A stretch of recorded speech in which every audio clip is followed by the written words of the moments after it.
Eltxoa, munduan urtero jende gehien hiltzen duen animali txikia da, eta nekez ikus daiteke. Glycoscience-en, teknologia patentatu berritzaile bat garatu dugu, egungo usagarri naturalen iraupena biderkatzen duena, eta haien ezaugarriak hobetzen dituena.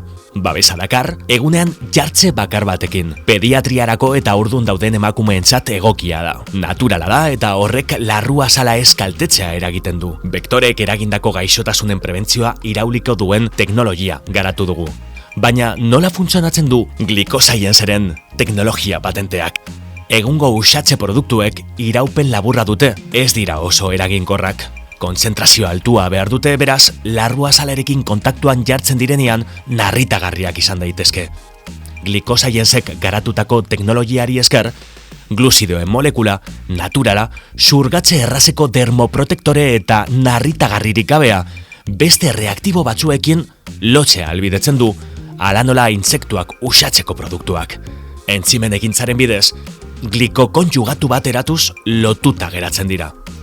Hau gizakiaren larruazalaren mikrobiotarekin kontaktuan jartzean, erreaktiboa askoz modu egonkorragoa eta iraunkorragoan askatzen da. Beste usagarriekin alderatuz, iraupen luzeagoa eskaintzen du, kontzentrazio txikiagoarekin.